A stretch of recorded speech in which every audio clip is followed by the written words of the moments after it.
The news hit Canada like a thunderclap, a single headline that would ripple through every province, every living room, every boardroom. Overnight, the country was thrust into a state of collective shock and uncertainty. Prime Minister Mark Carney had rejected the Independence Pipeline, a project that had dominated headlines and political debate for months. The announcement was as sudden as it was seismic. It wasn't a carefully crafted press release. It was a leaked memo, a document that slipped through the cracks, igniting a media firestorm. Journalists scrambled for confirmation, phones buzzed with rumors, and within hours, the story was everywhere. The decision sent shockwaves across the country, reverberating from coast to coast. In living rooms, families watched in disbelief as the news unfolded, realizing that this was more than just another political squabble. In Toronto and Montreal, there was celebration. Crowds poured into the streets, waving flags and cheering, convinced that Canada was finally taking a bold step toward a greener future. But in Calgary and Edmonton, the mood was the polar opposite: outrage, disbelief, and a sense of betrayal. The rejection felt like a direct attack on their livelihoods and identity. The pipeline was more than steel and oil. It was a symbol of hope, of jobs, of economic security. For many, it represented decades of hard work and the promise of a stable future. For some, it meant progress and prosperity, a chance to keep communities alive and families together. For others, it was a looming climate disaster, a relic of the past that threatened the planet's future. Now, it's a symbol of a nation divided. Protests erupted in Alberta almost instantly, with thousands taking to the streets to voice their anger and frustration. In Edmonton, the crowd swelled, faces illuminated by the harsh glare of TV lights, voices rising in chants. Signs read, "Let us work, Carney betrayed us," capturing the raw emotion of the moment. The mood was not just anger, but deep hurt, a sense of abandonment and loss. People hugged, cried, and tried to make sense of a future that suddenly seemed uncertain. This project was supposed to secure Alberta's future, a lifeline for an industry that defined the province for generations. For many, it was the last hope to keep their towns alive.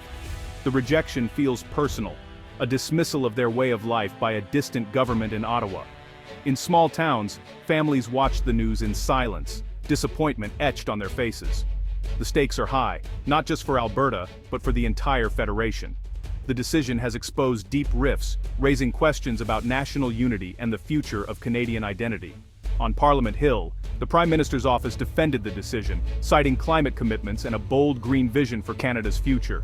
Officials insisted this was the only responsible path forward.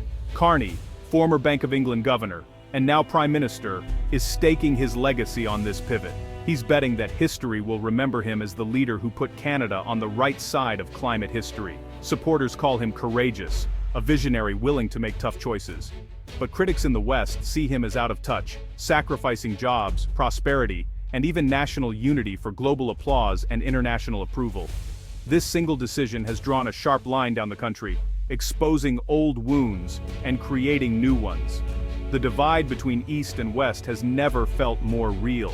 One Canada sees a future in renewables, wind, solar, and innovation. The other clings to its natural resources, proud of its history and wary of being left behind. These visions have now collided, not just in Parliament or on paper, but in the streets, in families, and in the hearts of Canadians everywhere. The pipeline's rejection is the spark, a single act that has ignited passions, fears, and hopes across the nation. Will the resulting fire forge a stronger, more united nation, or burn down the fragile bonds that hold Canada together? The answer is far from clear.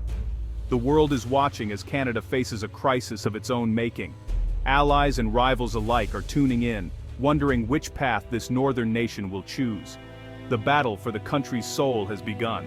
In the days ahead, every Canadian will be forced to choose a side, or find a way to bridge the divide. Alberta's reaction was immediate. A raw cry of betrayal echoed through the province. The sense of shock and anger was palpable, spreading quickly from city streets to rural communities. People felt blindsided, as if a promise had been broken right before their eyes. Pickup convoys clogged highways, horns blaring in defiance, as oil workers and their families poured out their frustration. The roads became rivers of protest, with banners waving and voices raised, demanding to be heard by the rest of the country. For many Albertans, this wasn't just about a pipeline, it was about respect, dignity, and their rightful place in Canada. Conversations in coffee shops and around kitchen tables turned to fears about the future, and a growing sense of being left behind. In Calgary, the mood was grim and heavy. Office towers, once bustling with energy, now stood as silent monuments to a fading era of prosperity. The city's heart seemed to beat slower, weighed down by uncertainty. The word on everyone's lips, betrayal, spread like wildfire. It was whispered in hallways, shouted at rallies, and written on protest signs, capturing the collective pain of a province. Albertans recalled the billions they'd contributed to Canada over the years, now feeling abandoned and forgotten when they needed support the most. Families worried about making ends meet as paychecks shrank and bills piled up. Protests grew larger and louder, uniting union leaders and oil executives, groups often at odds, against Ottawa. The crisis brought together people from all walks of life, forging unlikely alliances in the face of adversity. They warned of catastrophic job losses and economic devastation, painting a dire picture of what could come. The threat was real, and the stakes had never felt higher for Alberta's working families. The dream of the pipeline, energy self-reliance, and global market access had become a nightmare overnight. Hopes for a brighter future seemed to vanish, replaced by uncertainty and fear. The federal rejection felt like a blockade, trapping Alberta's resources and future behind locked gates. The sense of isolation grew, fueling resentment and frustration across the province. The fuse of Western alienation was lit, sparking a movement that would echo far beyond Alberta's borders, and setting the stage for a new chapter in Canada's history. While Alberta reeled from the shock of the pipeline's rejection, the mood on the prairies was somber and uncertain. Workers and families who had depended on the oil industry for generations now faced a future clouded by doubt, their livelihood suddenly at risk. Meanwhile, hundreds of kilometers away, environmental groups in Ottawa erupted in celebration. For them, this was a long-awaited victory, the culmination of years of protests and tireless advocacy. Prime Minister Carney was hailed as a climate hero. His bold decision was met with thunderous applause from supporters who saw him as a leader willing to make tough choices for the greater good. Activists cheered in the streets, waving banners and hugging each other, convinced that the pipeline's rejection marked a turning point in Canada's fight against climate change, a victory not just for the environment, but for future generations. The government framed the decision as a moral stand, short-term pain for long-term gain, a necessary pivot to green innovation and a cleaner economy. They promised new investments in renewable energy and job retraining programs, urging Canadians to see this as a step toward a more sustainable future. Urban supporters in Toronto and Montreal echoed this optimism, calling the move essential for the planet's health and a sign that Canada was finally taking its climate commitments seriously. But in Alberta, talk of a just transition sounded hollow and disconnected from reality. Many workers felt abandoned, skeptical that promised green jobs would ever materialize in their communities. To them, the celebrations in the East felt like dancing on the grave of their economy, a painful reminder of how disconnected the country's regions had become. Many pointed out the irony. Canada still imports oil from countries with far worse environmental and human rights records, fueling a deep sense of injustice and frustration in the West. The media reflected this growing divide. Eastern outlets praised Carney's leadership and vision, while Alberta's news was filled with anger, despair, and stories of families facing an uncertain future. The pipeline decision didn't just divide politicians, it split families, neighbors, and communities, shaking the very idea of a shared Canadian identity and sparking heated debates in homes and town halls across the country. One side saw a hard-fought climate victory, a reason to hope for a better world. The other, an economic war waged against their way of life, leaving them to wonder what the future would hold.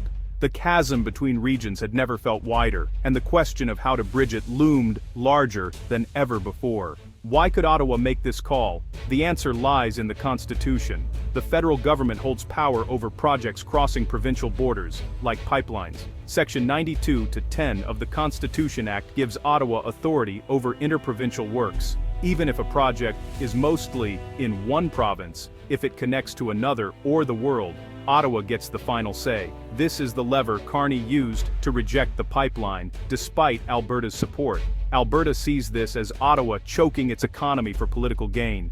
The federal government argues it must consider national interests, climate, reputation, Indigenous rights. The rope between Ottawa and Alberta has snapped, leaving Alberta feeling powerless. Alberta's anger is rooted in history. The British North America Act of 1867, written before Alberta was a province, gave Ottawa control over trade and interprovincial transport. Alberta owns its oil, but Ottawa controls the tap to markets. This has frustrated the West for over a century.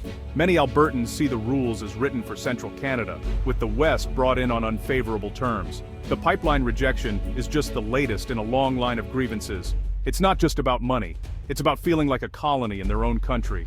The ghosts of Confederation still haunt Alberta's fight for fairness. Facing crisis, Alberta Premier Danielle Smith struck back. In a televised address, she gave Ottawa a deadline: reverse the pipeline decision or grant Alberta control over its export infrastructure by January 31, 2026. She invoked the Alberta Sovereignty within a United Canada Act, allowing the province to refuse enforcement of federal policies deemed harmful.